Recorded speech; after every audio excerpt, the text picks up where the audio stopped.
Assalamualaikum warahmatullahi wabarakatuh. Salam sejahtera untuk kita semuanya. Terima kasih untuk teman-teman yang sudah hadir pada pembelajaran hari ini. Melanjutkan dari pertemuan pertama kemarin, di mana kita membahas tentang RPP atau Rencana Pelaksana Pembelajaran selama 1 semester ke depan. Di pertemuan kedua kali ini kita akan masuk materi, yaitu tentang majas. Namun alangkah baiknya sebelum kita mulai pelajaran hari ini, kita berdoa menurut kepercayaan masing-masing. Berdoa dipersilakan. Berdoa selesai. Pada pertemuan kedua ini kita akan membahas tentang majas. Apa sih sebenarnya majas itu? Mungkin di sini teman-teman sudah ada yang tahu. Tahu?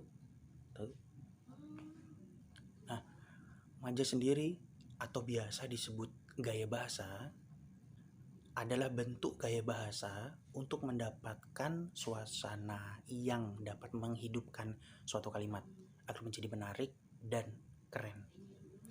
Bisa menjadi keren, bisa menjadi unik, dan semacamnya.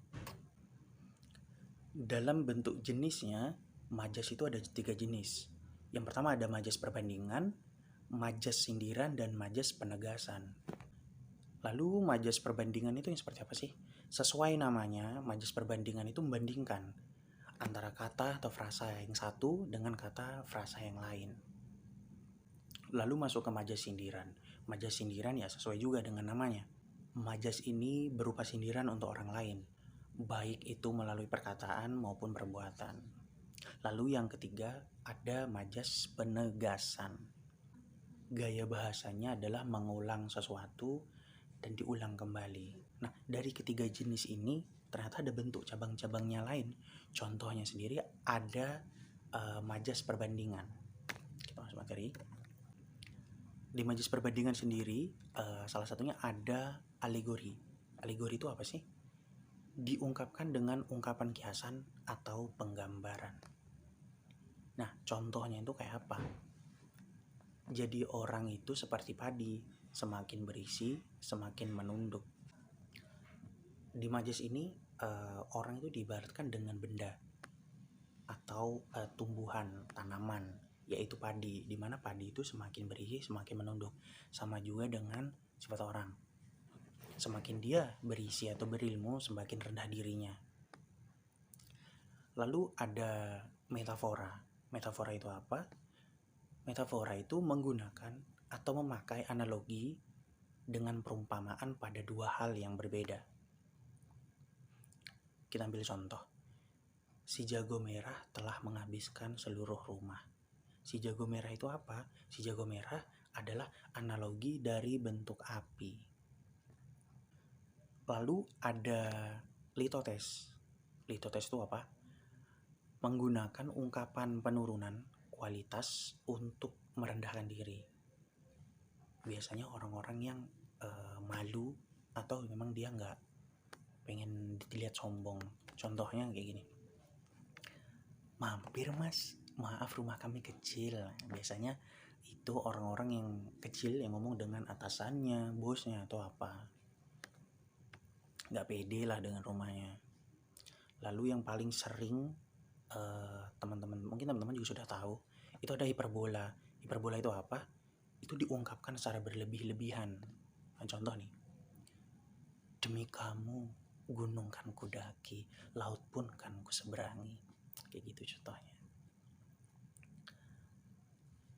Lalu di majas perbandingan itu ada jenisnya lain, macamnya ada pars pro toto. Nah, ini mungkin agak asing ya, tapi ini sebenarnya sering kita temuin. Pars pro toto ini adalah mengungkapkan keseluruhan objek, padahal hanya sebagian objek saja. Contoh, si Anto tidak terlihat batang hidungnya sampai sekarang. Nah, dia kan mengungkapkan keseluruhan objek, yaitu diri Anto, seluruh tubuhnya, seluruh kehadirannya itu. Tapi hanya disebutkan pada satu bentuk aja, yaitu hidung. Lalu masuk ke majas sindiran. Majas sindiran ini ada juga macamnya. Contohnya sarkasme, bentuk sindiran yang kasar. Ini ada contoh. Kamu cantik banget kalau ditutup pakai topeng. Kayak gitu ya. Lalu ada sinisme. itu mencela atas ide atau pikiran orang lain. Contohnya itu, kamu lo lebih tinggi, ngapain nyuruh aku? Nah, yang dicela itu kan pikiran orang yang menyuruh dia itu. Padahal dia itu tinggi, tapi kenapa dia harus nyuruh orang yang lebih pendek daripada kita? Nah, itu kita mencela ide dari orang lain. Lalu ada majas penegasan. Di sini macamnya juga ada. Itu ada namanya pleonasme. Menambahkan keterangan pada kalimat yang sudah jelas, walaupun sebenarnya itu tidak diperlukan. Contoh nih, kalau mau makan, turun ke bawah ya mas. Nah, itu kan turun, tapi dia dibilang bawah lagi. Nah, itu bawah itu kan sebenarnya nggak usah diperlukan. Atau enggak, kalau mau makan, ke bawah ya mas. Atau enggak, kalau mau makan, turun ya mas. Nah, jadi tidak usah diulang-ulang gitu loh. Lalu ada namanya repetisi. Repetisi ini adalah pengulangan kata. Contohnya nih, besok bukber kan? Bukbernya itu loh, besok kan? Nah, jadi kayak gitu. Sampai sini mungkin teman-teman ada pertanyaan. Kita akan diskusi dan tanya jawab perihal majas atau gaya bahasa ini. Anto, kamu saya contohkan loh di sini. Yakin nih teman-teman gak ada yang tanya? Atau mungkin malu? Apa-apa, kita di sini diskusi aja santai. Kalau mungkin teman-teman bisa ngasih contoh misal, atau teman-teman udah pernah dengar sindiran-sindiran, biasanya itu kan banyak tuh dari tongkrongan atau apa biasanya gitu. Boleh di sini kita obrolin sama-sama. Kita cari jenisnya apa. Oh ya Sugeng, kenapa? Oke, bisa dijelaskan. Bagus. Itu contoh yang bagus. Nah, berarti sampai sini Sugeng udah memahami bagaimana majas itu. Nah, teman-teman yang lain? Oh, sudah semuanya? Alhamdulillah. Nah, karena teman-teman sudah pada paham semua, mungkin kita bagi aja ya untuk beberapa kelompok. Nah, di sini kelompoknya santai aja, ya mungkin sekitar 3-4 orang. Kita akan mencoba dialog dengan majas-majas ini. Ya, tapi nggak semua dalam satu kalimat itu majas semua. Dalam satu kalimat ya beberapa frasa. Oke. Silakan dibuat. Saya tunggu 5 menit. Kalau sudah, silakan saya beri waktu 10 menit untuk teman-teman membuat kalimatnya. Nanti kita akan praktikkan di depan. Oke. Waktu 10 menit sudah habis. Oke, kelompok yang pertama yang paling depan, silakan ke depan. Oke. Silakan kalian berimprovisasi tentang apa yang kalian kelompokkan tadi. Oke, bagus semua. Kita beri apresiasi untuk semua. Dan terima kasih untuk semua yang sudah berpartisipasi dalam pembelajaran hari ini.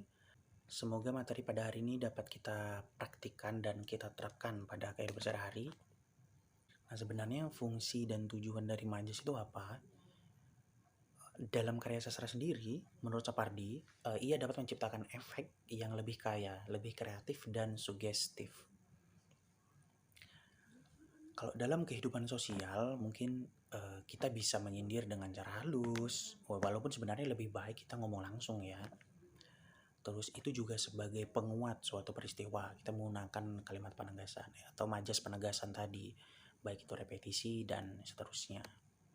Lalu juga dapat memberi gambaran yang impresif, yaitu gambaran kesan yang mendalam pada suatu peristiwa tertentu. Oke, mungkin sampai sini saja. Setelah kita berdoa untuk penutup, kita akan adakan sesi foto bersama. Jadi jangan kemana-mana dulu. Akan doakan saya pimpin. Atau mungkin di sini teman-teman ada yang mau mimpin? Boleh deh, angklung coba pimpin ya.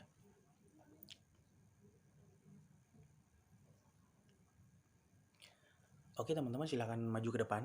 Kita akan melakukan sesi foto bersama. Untuk fotografer sudah saya siapkan, jadi tenang aja. bergaya dulu.